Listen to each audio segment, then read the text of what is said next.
Chapter 8. I longed to join the British Army before Sebastopol. My wanderings about London for that purpose. How I fail. Establishment of the firm of Day and Martin. I embark for Turkey. Before I left Jamaica for Navy Bay, as narrated in the last chapter, war had been declared against Russia, and we were all anxiously expecting news of a descent upon the Crimea.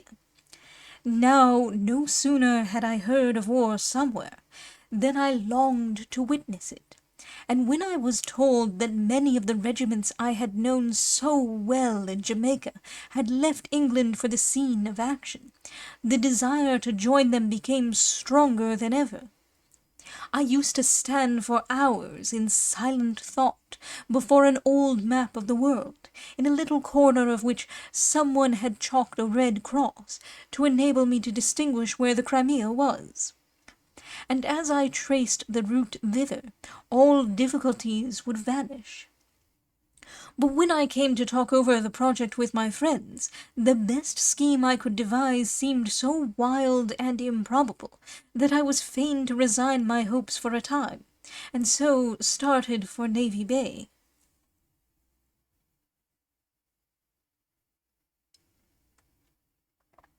But all the way to England from Navy Bay, I was turning my old wish over and over in my mind. And when I found myself in London in the autumn of 1854, just after the Battle of Alma had been fought, and my old friends were fairly before the walls of Sebastopol, how to join them there took up far more of my thoughts than that visionary gold-mining speculation on the river Palmilla, which seemed so feasible to us in New Granada, but was considered so wild and unprofitable a speculation in London.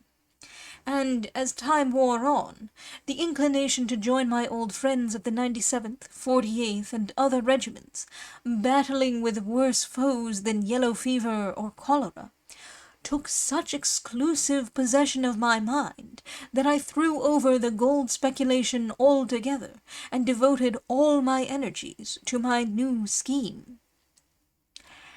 Heaven knows it was visionary enough. I had no friends who could help me in such a project, nay, who would understand why I desired to go and what I desired to do when I got there. My funds, although they might, carefully husbanded, carry me over the 3,000 miles and land me at Balaclava, would not support me there long, while to persuade the public that an unknown Creole woman would be useful to their army before Sebastopol was too improbable an achievement to be thought of for an instant. Circumstances, however, assisted me.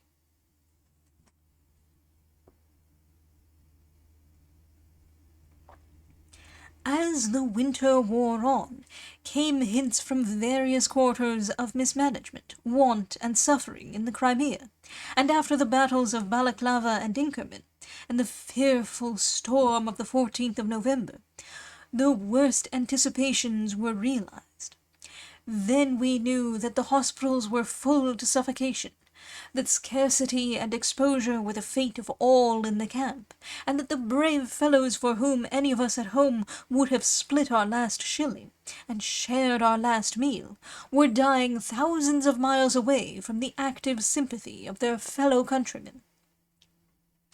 Fast and thick upon the news of Inkerman, fought by a handful of fasting and enfeebled men against 8 times their number of picked Russians, brought fresh and animated to the contest, and while all England was reeling beneath the shock of that fearful victory, came the sad news that hundreds were dying whom the Russian shot and sword had spared, and that the hospitals of Scutari were utterly unable to shelter, or their inadequate staff to attend to, the shiploads of sick and wounded which were sent to them across the stormy Black Sea.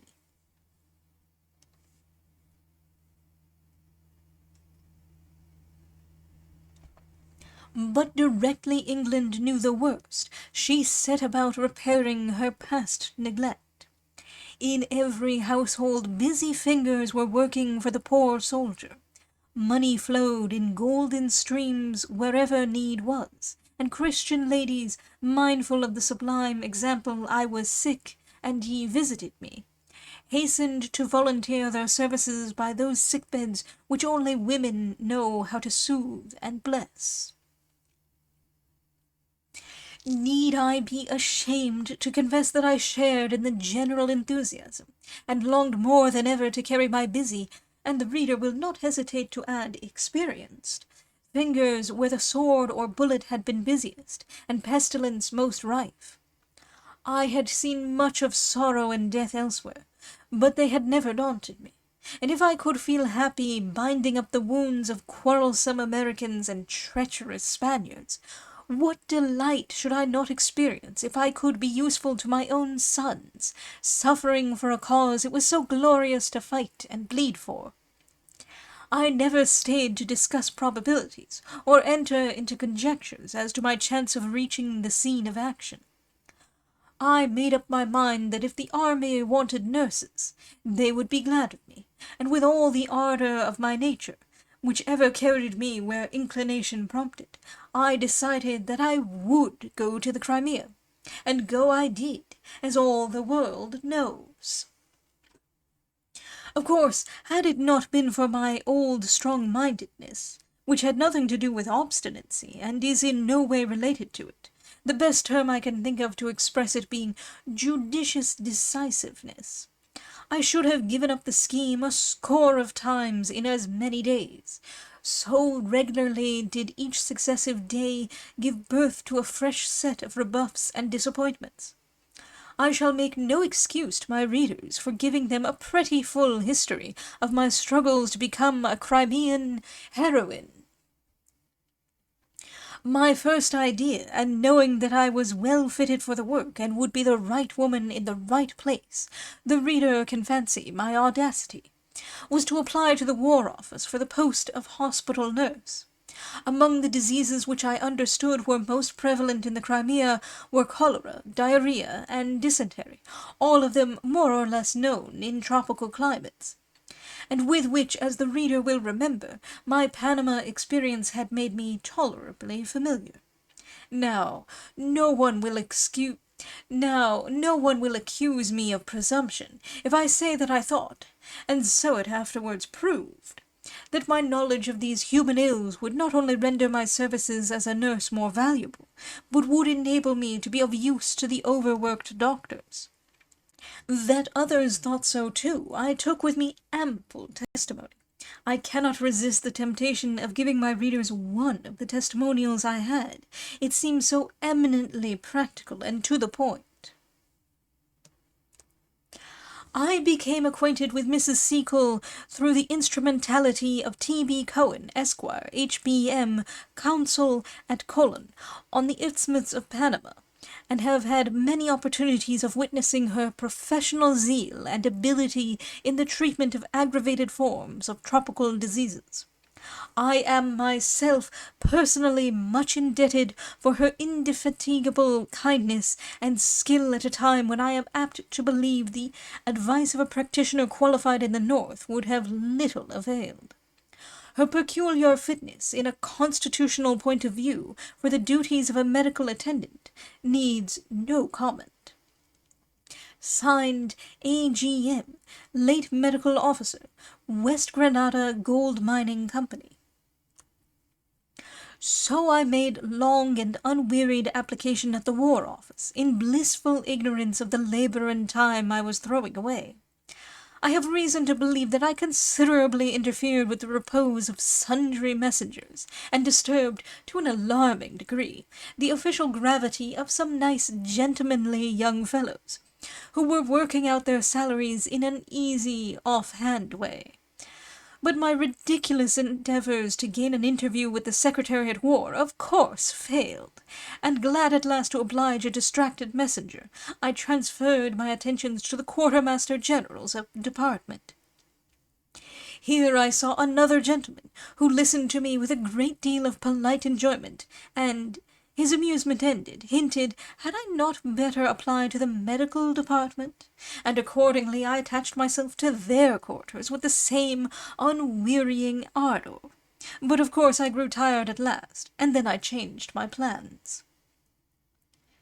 Now, I am not for a single instant going to blame the authorities who would not listen to the offer of a motherly yellow woman to go to the Crimea and nurse her sons there, suffering from cholera, diarrhea, and a host of lesser ills.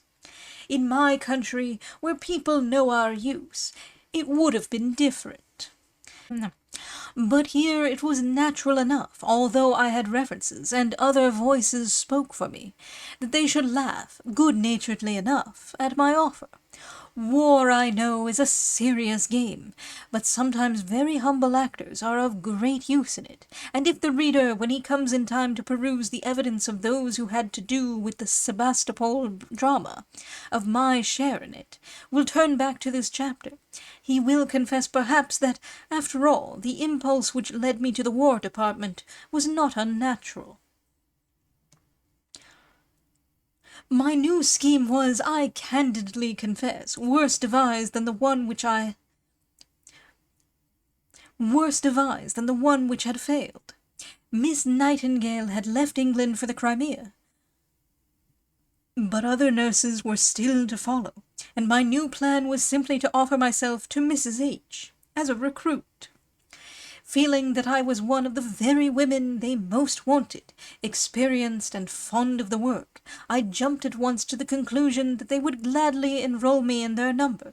To go to Cox's, the army agents, who were most obliging to me, and obtain the Secretary at War's private address, did not take long. And that done, I laid the same pertinacious siege to his great house in something square, as I had previously done to his place of business. Many a long hour did I wait in his great hall, while scores passed in and out. Many of them looked curiously at me. The flunkies, noble creatures, marvelled exceedingly at the yellow woman whom no excuses could get rid of, nor impertinence dismay, and showed me very clearly that they resented my persisting in remaining there in mute appeal from their sovereign will. At last I gave that up, after a message from Mrs. H. that the full complement of nurses had been secured, and that my offer could not be entertained. Once again I tried, and had an interview, this time with one of Miss Nightingale's companions. She gave me the same reply, and I read in her face the fact that had there been a vacancy, I should not have been chosen to fill it. As a last resort, I applied to the managers of the Crimean Fund to know whether they would give me a passage to the camp. Once there, I would trust to something turning up. But this failed also. And one cold evening I stood in the twilight, which was fast deepening into wintry night, and looked back upon the ruins of my last castle in the air. The disappointment seemed a cruel one. I was so conscious of the unselfishness of the motives which induced me to leave England, so certain of the service I could render among the sick soldiery, and yet I found it so difficult to convince others of these facts. Doubts and suspicions arose in my heart for the first and last time, thank heaven. Was it possible that American prejudices against colour had some root here? Did these ladies shrink from accepting my aid because my blood flowed beneath a somewhat duskier skin than theirs? Tears streamed down my foolish cheeks as I stood in the fast-thinning streets, tears of grief that any should doubt my motives, that heaven should deny me the opportunity that I sought. Then I stood still, and looking upward, through and through the dark clouds that shadowed London, prayed aloud for help. I dare say that I was a strange sight to the few passers-by, who hastened homeward through the gloom and mist of that wintry night. I dare say those who read these pages will wonder at me as much as they who saw me did. But you must all remember that I am one of an impulsive people, and find it hard to put that restraint upon my feelings which to you is so easy and natural.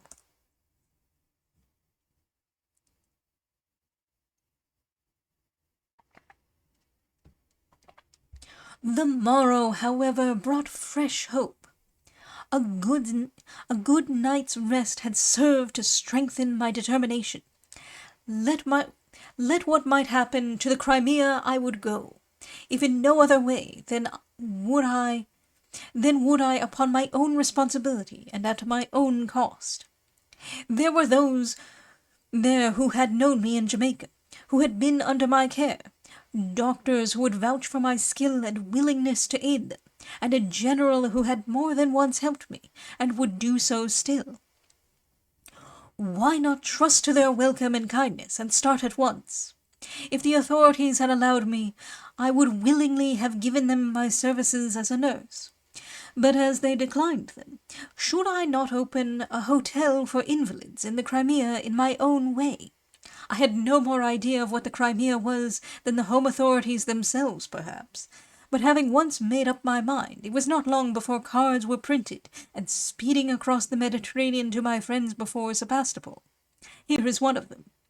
British Hotel, Mrs. Mary Seacole, late of Kingston, Jamaica, respectfully announces to her former kind friends and to the officers of the Army and Navy generally that she has taken her passage in the screw steamer Hollander to start from London on the 25th of January, intending on her arrival at Balaclava to establish a mess table and comfortable quarters for sick and convalescent officers. This bold program would reach the Crimea in the end of January, at a time when any officer would have considered a stall in an English stable luxurious quarters compared to those he possessed, and had nearly forgotten the comforts of a mess table. It must have read to them rather like a mockery. And yet, as the reader will see, I succeeded in redeeming my pledge. While this new scheme was maturing, I again met Mr. Day in England. He was bound to Balaclava upon some shipping business, and we came to the understanding that, if it were found desirable, we should together open a store as well as a hotel in the neighbourhood of the camp. So was originated the well-known firm of Seacole and Day. I am sorry to say the camp wits dubbed it Day and Martin, which for so many months did business upon the now deserted high road from the then busy harbour of Balaclava to the front of the British Army before Sebastopol. These new arrangements were not allowed to interfere in any way with the main object of my journey. A great portion of my limited capital was, with the kind aid of a medical friend, invested in medicines which I had reason to believe would be useful. With the remainder I purchased those home comforts which I thought would be most difficult to obtain away from England. I had scarcely set my foot on board the Hollander before I met a friend. The supercargo was the brother of the Mr. S., whose death in Jamaica the reader will not have forgotten, and he gave me a hearty welcome. I thought the meeting augured well, and when I told him my plans he gave me the most cheering encouragement. I was glad, indeed, of any support, for beyond all doubt my project was a hazardous one. So cheered at the outset, I watched without a pang the shores of England sink behind the smooth sea, and turned my gaze hopefully to the as yet landless horizon, beyond which lay that little peninsula to which the eyes and hearts of all England were so earnestly directed. So cheerily the good ship ploughed its way eastward ho! For Turkey,